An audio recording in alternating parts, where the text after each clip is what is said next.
What's up, everybody? It's Stephen A. Williams, president and founder of the creditrepairshop.com.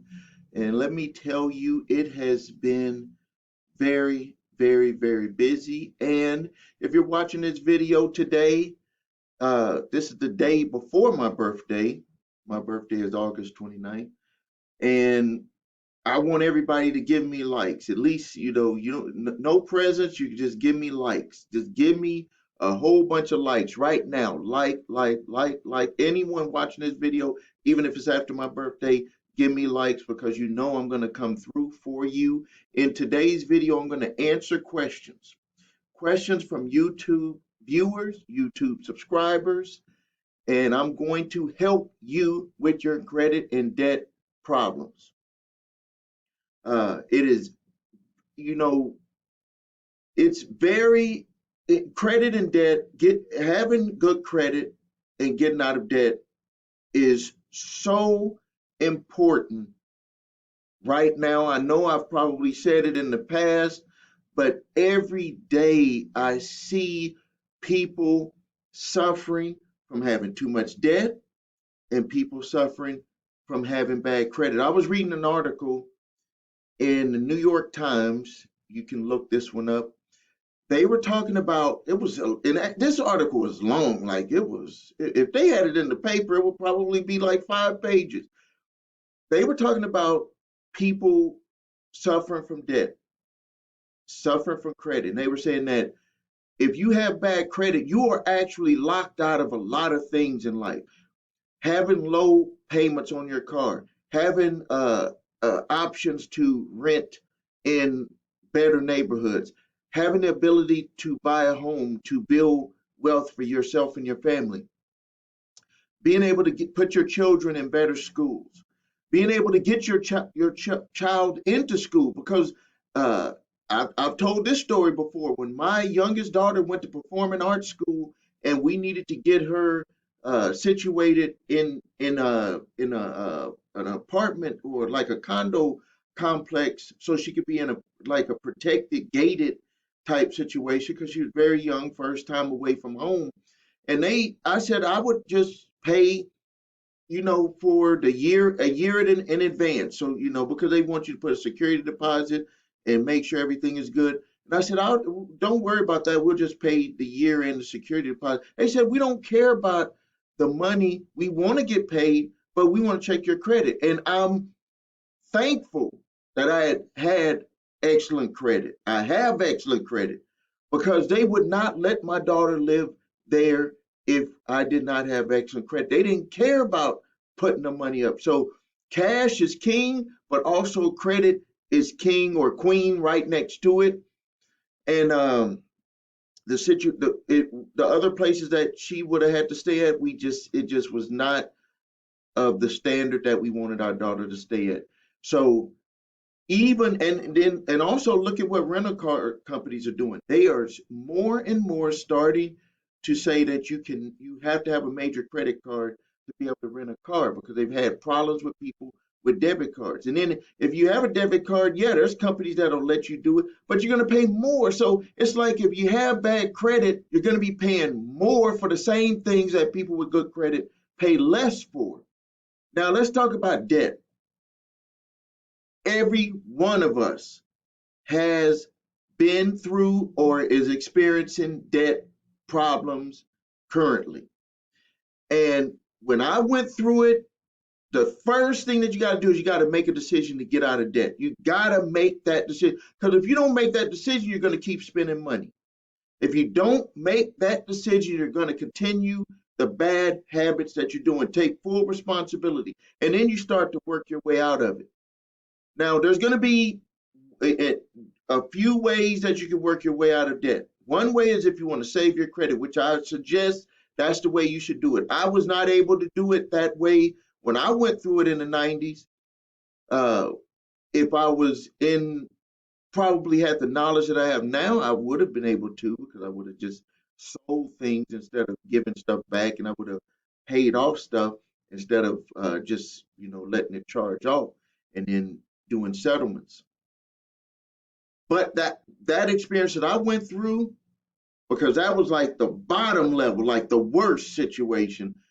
Me going through that helps me be able to share with you real life situations, not where you have someone who's like preaching to you and they don't know the feelings, they don't know what people go through, they don't know how it feels to have a debt collector call, they don't know how it feels to have someone come to take your car away. They don't know all of that stuff. All they do is they just preach and throw stuff on you and point the finger at you.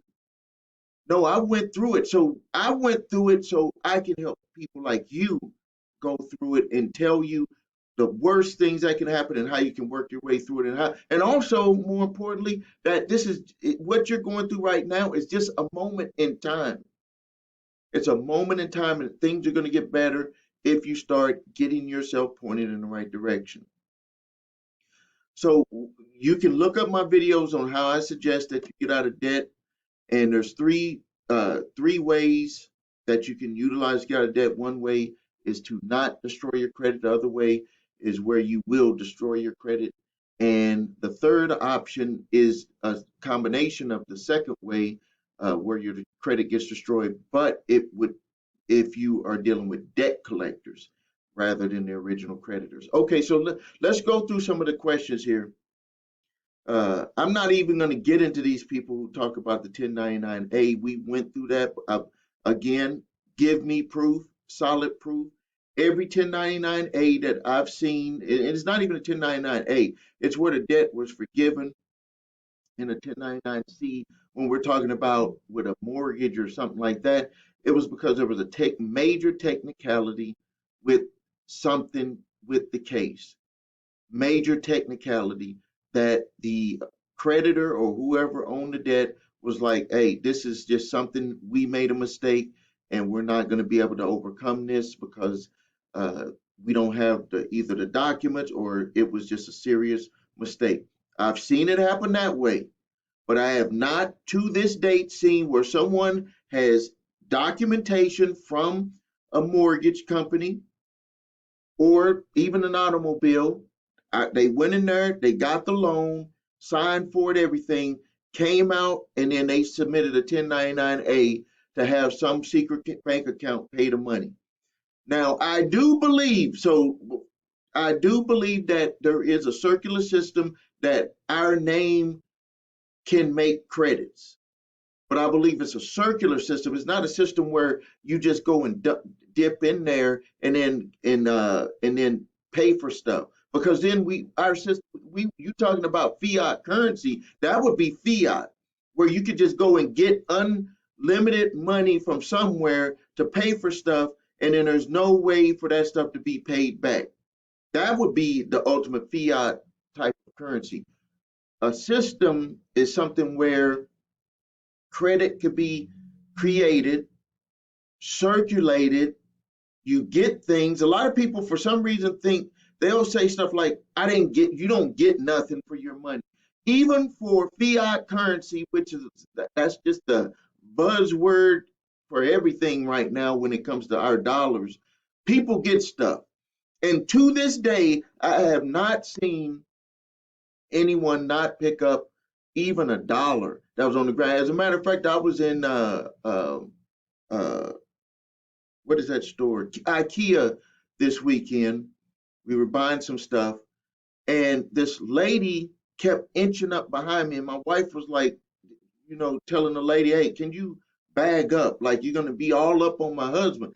And when I got out the store, my wife told me, the lady was was getting all up on you because she didn't want you to turn around because there was a penny she dropped on the ground.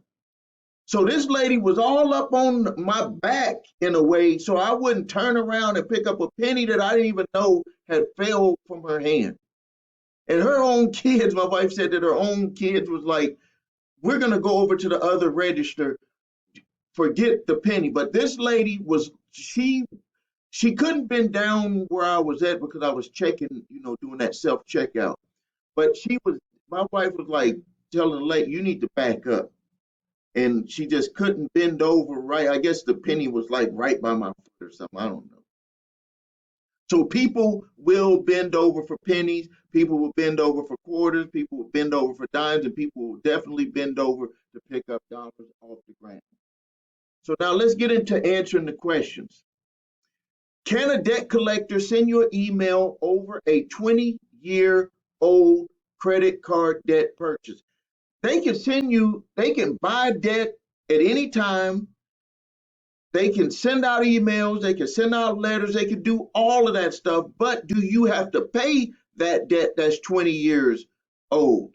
No, there is no legal obligation for you to pay, and to even make sure of it, you need to go to my website, thecreditrepairshop.com, and on the blog at the bottom, click on the blog and then type in statute. The statute of limitations will pull up for all 50 states, and you will see that if any debt from an original creditor or debt collector, as long as it's not a judgment, you will not have to pay that debt legally. Now, they can try to do this moral stuff and say, hey, you have a moral obligation. They can try to pull all of those stunts, but you have no legal obligation to pay that debt. The next question we have here is, someone said, do I offer consultations? Yes, I do offer consultations. There is a fee, but it just kind of depends on what you have a question about. Most of the time, my staff can answer those questions. A lot of times people come to me and they want a consultation about getting out of credit card debt. And the way that I do my consultation was that is I require you to get all of your credit card debt and put it in an email or go to my live chat and let me see it. And I want to know if you're making the payments on it, the minimum payments, or have you just not been making payments at all? Because I'm going to tell you the situation I'm going to be real with you about how to solve that problem. And I just spoke about it a minute ago. Okay, someone had said, and this is a good one. Thank you for that. And I'm going to take a quick drink.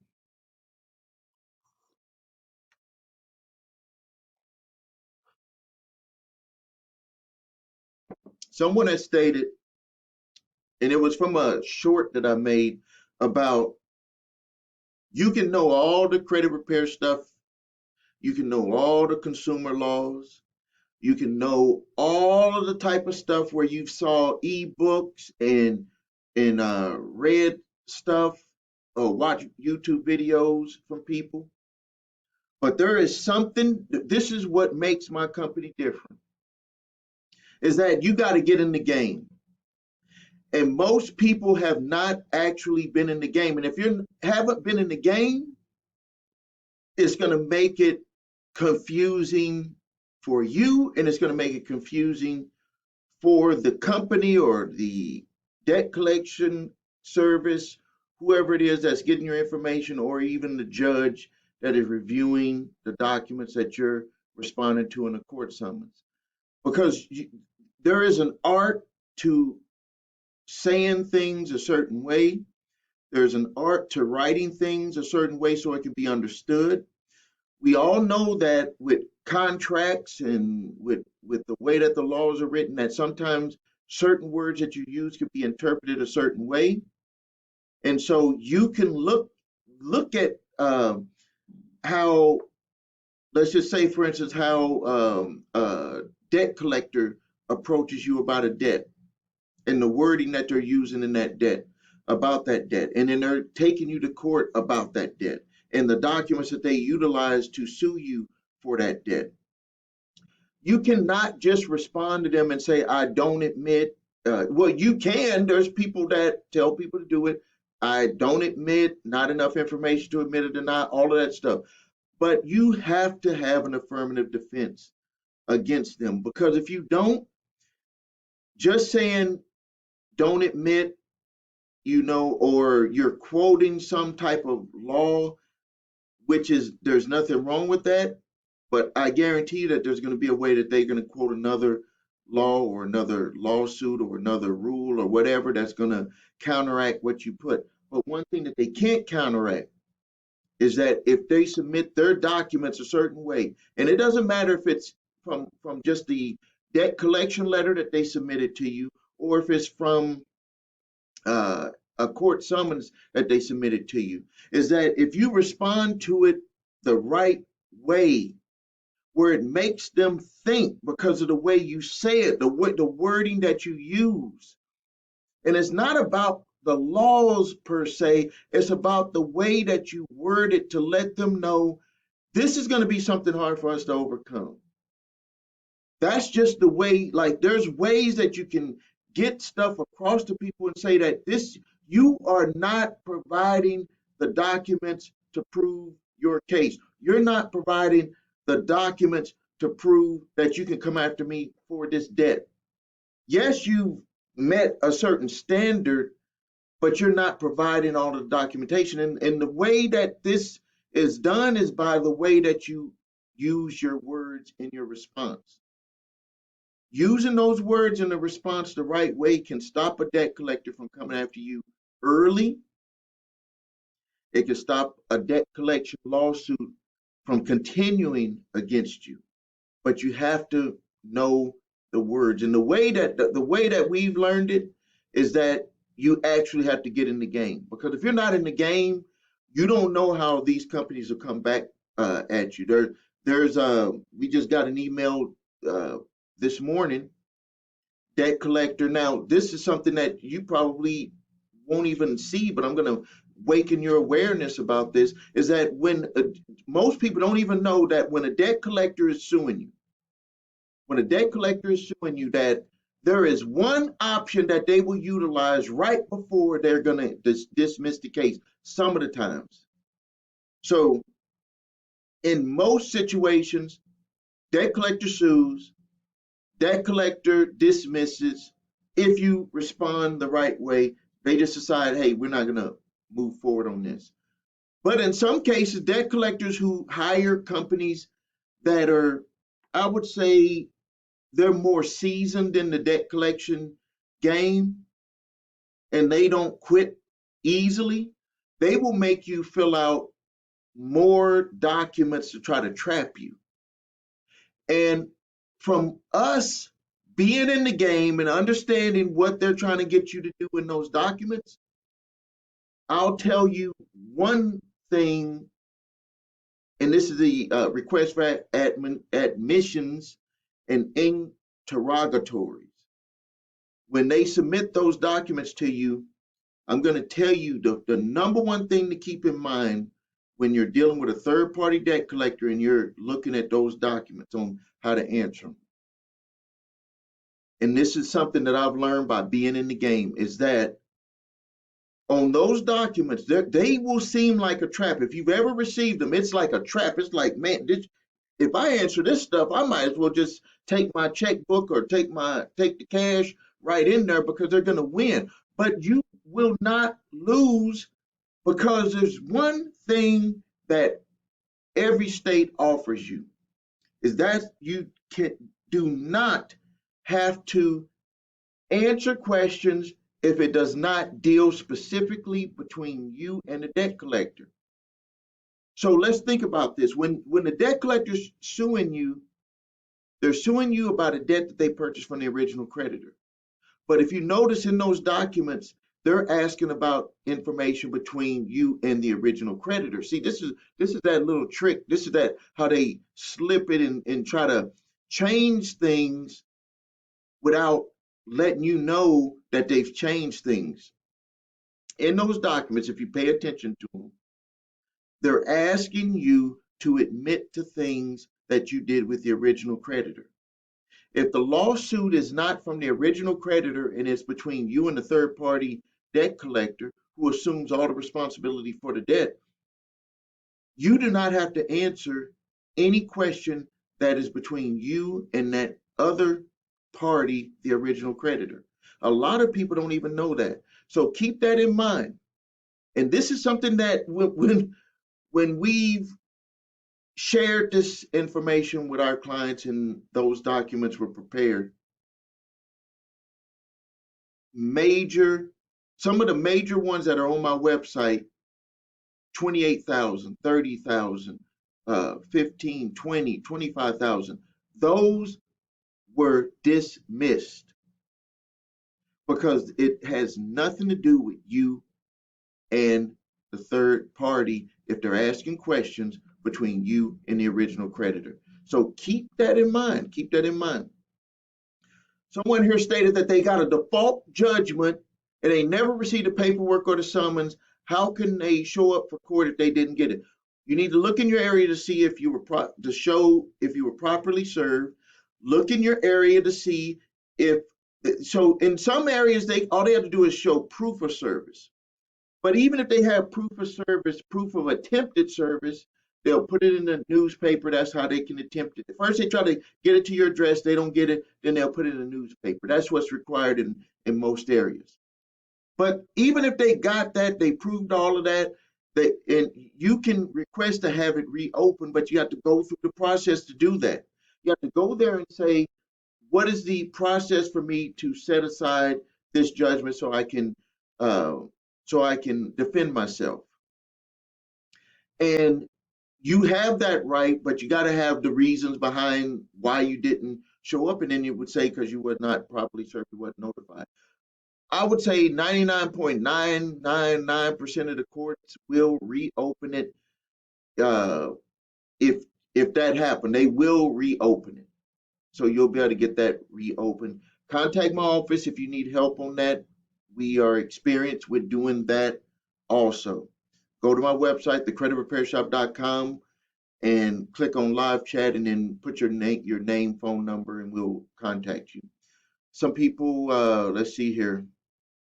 Someone stated that if you get a delayed police report that describes you had ID theft, fill it out, paperwork, and give it to the bureaus, and all creditors will be blocked from reporting the account. Yes, that will happen if there was no if the account was not truly open. Yes, that could happen if the account was not truly open. But if the account is proven to be truly open, it will get reported by the individual. So let me clarify. If the account was opened by the individual who filed a police report, those accounts will get reported, and probably some other things could happen later. So let's see here. On one here, it says that I had this was a short that I had. Original creditors make it harder to get help. Yeah, this was something that we recently ran into, but I wanted to kind of clarify this. There was a debt settlement that we were helping the client negotiate, and all of a sudden the collection agency stated that they wanted to have an attorney of record on file. And at that time when I made the short, I was thinking, hey, this is something that they're trying to do to make it harder to negotiate debt. They don't want third parties to be able to negotiate this, which in almost every situation, even if you use attorneys, even if you use debt collection companies, their assistants are going to be helping with the debt settlement. But after reviewing, this is what actually potentially had happened. And this could be the law in your state also. If a debt is a business debt, they can require that you have an attorney negotiate or represent you if you're being sued. The credit card companies can make that request. That if and this is just something that they could have that's in their policy, is that if it's a debt that is a business debt, that they can require, if you want to, you can't just have any third party represent you. They want you to have an attorney represent you. I don't know why they do that. They just try to make the expense go up for people. But if the business is already struggling, why would you want to have to make them pay for the expense of an attorney? Well, with my client, that's what we did. Attorneys that I contract said, hey, send them a letter, be attorney on record, and put our company down as a representative to be able to talk to them about the debt. And so if it's a business debt, this is just to give you a little bit of a background about that particular debt, is that the client said that this was a business debt that he did not personally guarantee. And so in the uh, power of attorney document submitted to the debt collector, we made a request to have that clarified. Because if the debt is not personally guaranteed, they cannot be coming after him as an individual. They can go after the business, but they can't come after him as an individual. And it seems that once that was once that was put on record, everything changed with them. Everything changed with them. And now, not to say that we haven't ran into that before with other clients, but we this has been when we knew for sure it was business. When it was business, yes, you have to either represent yourself, or if if you have outside, it has to be an attorney of record on file, and they're going to mainly speak with the attorney or representative that the attorney puts in place for them to be able to talk to, but the attorney of record is going to have to sign off on everything that is negotiated. So that was what was done. Let's see here. Let's look on some more. Someone said my handwriting on the whiteboard, I need to clean that up. Yes, you're right. What I'm going to do is I'm just going to write it out first so it could be clearer. Someone said that from their experience, that the best time to settle is a recess before the jury selection. This is someone that has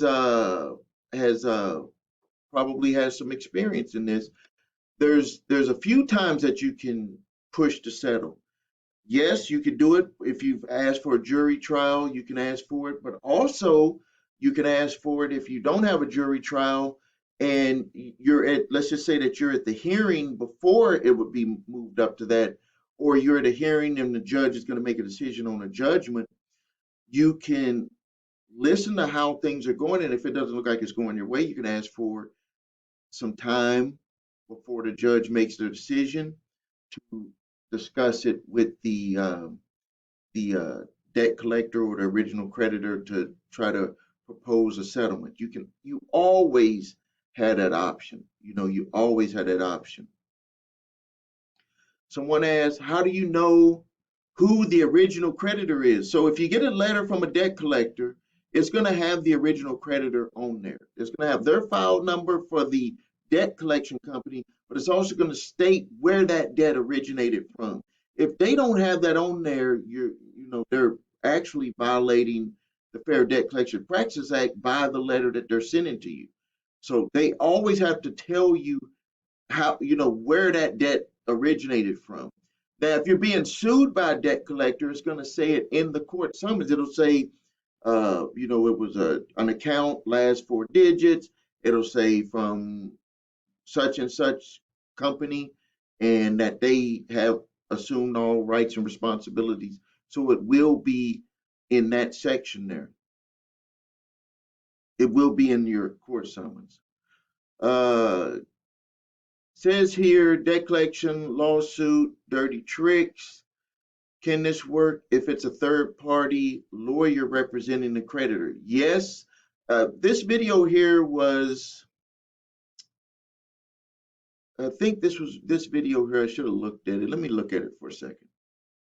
All right, I reviewed that video. As soon as I saw the opening of it, I knew what it was. It said how to win a debt collection lawsuit, dirty tricks used by debt collectors, LBNB funding and portfolio, where I lined up what you have a right to review to see if they've broken any laws, and then what documents they need to have. And yes, you can utilize it for original creditors, but keep in mind that original creditors are going to be able to produce all the documents. So it's mainly when this is used with original creditors, mainly to figure out if they provided all the documentation for you to review, and then you're going to move towards settlement. So in that video, I had said responding to third-party debt collection lawsuits, you want to make sure that they didn't break any rules according to the FDCPA, Fair Debt Collection Practices Act.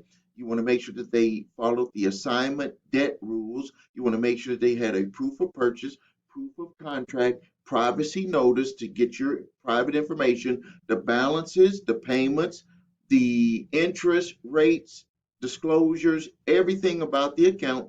They must have it. They take responsibility. They need to have it. Proper service, and then the full account number disclosure and the chain of custody from who they bought it from, if they were a middleman portfolio company to another debt collector, all of that stuff you want to know, and you want to review those documents, because in some cases, the and I'm not talking about the case itself, in some situations on those contracts from the original creditor to the debt collector, it states that they cannot sell it to another debt collector. They have to give it back to the original creditor or sell it back to the original creditor. Like they can't sell it over and over and over again. They found that some of these original creditors found that this is a game that the debt collectors will do. They will, the portfolio company buys it, sell it to another debt collector.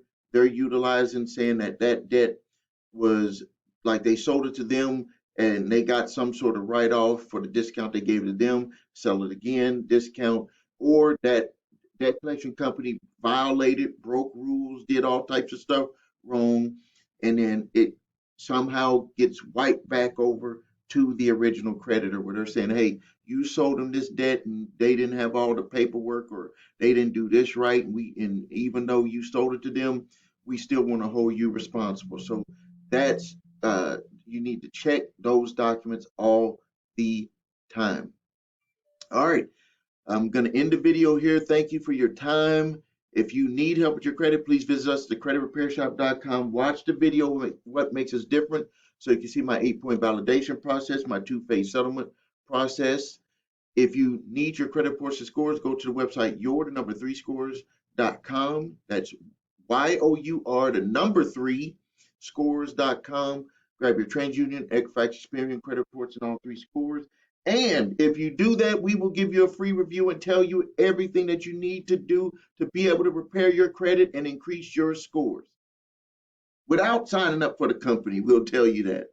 And if you have debt collectors coming after you, grab my 3-pack of letters, statute of limitations letter, so you can find out if debt is past legal. So if the debt is past legal statute of limitation, use this letter, and you don't have to do a debt validation. And all you do is submit this letter. But you got to find out if your debt that they're trying to come after you for is past legal statute of limitations to collect. Go to my website, thecreditrepairshop.com, and go to the blog at the bottom, type in statute, and then you will see the statute of limitations. If it's 1 day over the legal statute of limitations, it doesn't matter if it's the original creditor or debt collector, you do not have to pay. You do not have to pay, but you have to notify them the right way, because if you ask for a debt validation, they're going to be like, well, here, this is the debt validation. When it has nothing to do with a debt validation, it has everything to do with the debt being passed, the time barred, which is according to the Fair Debt Collection Practices Act, or statute of limitations. So grab those letters. And then if the debt is not past legal statute of limitations, there's another letter that I'm going to give you. It's a cease and desist collecting activities letter and a debt validation letter.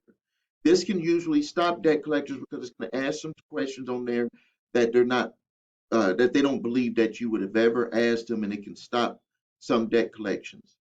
So thank you for your time. This is Stephen A. Williams, President and founder of thecreditrepairshop.com.